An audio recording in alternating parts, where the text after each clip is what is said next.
G'day everyone, this is Josh from the Subtropical Food Forest.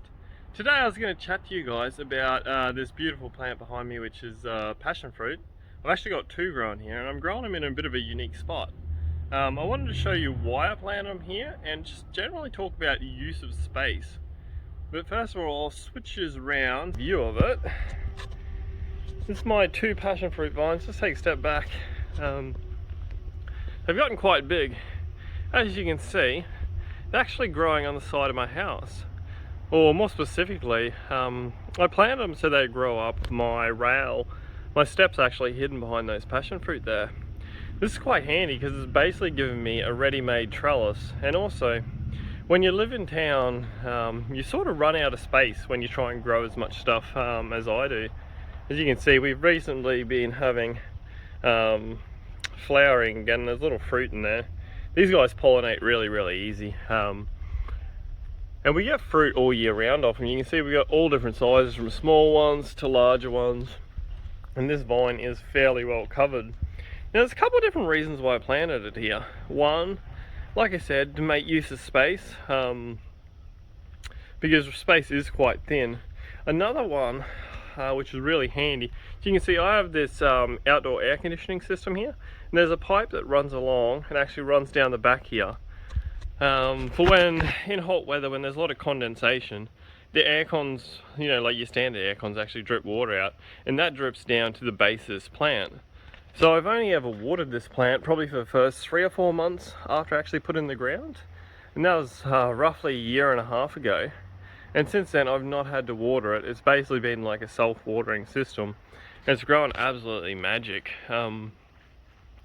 We've had huge fruit sets on this passion fruit, and here I'll include a couple of pictures of just random sort of daily or weekly harvests we've got off this guy.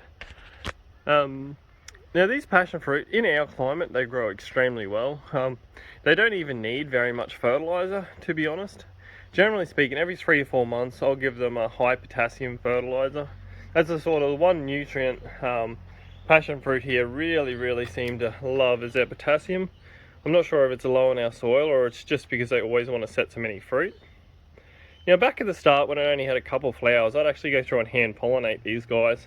And all that was is I'd rub my finger on the inside and you get a little bit of pollen on your finger, and then you just rub it on these stamen bits. And I'd go around and do that for each one. But as the vine gets bigger, it gets so many fruit and you just really don't have to worry about it all too much. As you can see, the only downside is you continuously have to prune back this side on the inside where the actual steps are. Though it's pretty cool when you can walk straight out your kitchen door. I come up the steps here a little. You can walk straight out your kitchen door for breakfast and just grab a passion fruit straight off the vine, as fresh as you'd like. Now in saying that, with picking passion fruit, generally I don't actually pick them off the vine. I usually leave them till they fall on the ground. Then I find they're at the absolute best for ripeness. And one of the reasons I was doing this video now is I'm actually about to renovate and paint the outside of my house. Next weekend I'm taking a couple of weeks off, which means I've got to prune all this passion fruit back. Probably tomorrow or the next day this guy's going to get all pruned off. I'm hoping I'm going to prune them right back. I'm hoping it should just grow straight back after I prune it off, which is a bit of a shame because I'm going to lose a ton of fruit. But it is a job that needs to be done. If you live in an area that doesn't get regular frosts, passion fruit have to be one of the easiest plants to grow. Pretty much wherever we put them in the ground here, they just absolutely thrive. Quite often they're a bit slow for the first 6 months, but once they get past about the 6-month mark, they grow absolutely crazy. And like I said, I have 2 different vines here. I planted a Panama Red and a Panama Gold side by side. I do this in most places when I'm going to plant them. And it's sort of like a lucky dip which one end up being the main ones. Like for these, I think the reds took over, whereas I'm growing them down on another section of fence. And there, the Panama Gold took over. And it seems completely random which vine ends up doing better. And it's almost always the case that one of the 2 vines takes over for me. Well, it doesn't look like there's many fruit on here, is only because the leaves are hiding them. Everywhere you lift up the leaves, you can see there's literally hundreds and hundreds of fruit all over this vine. And like I said, unfortunately I've got to trim it back. I will do an update in a couple of months though, to show you guys how fast the passion fruit grow back. I'm a little concerned sometimes when you cut them back so severely, they won't actually, the vines will just die. I'm going to try and avoid that this time. I've done before on a side fence where I cut them back super harsh and the vine just never came back.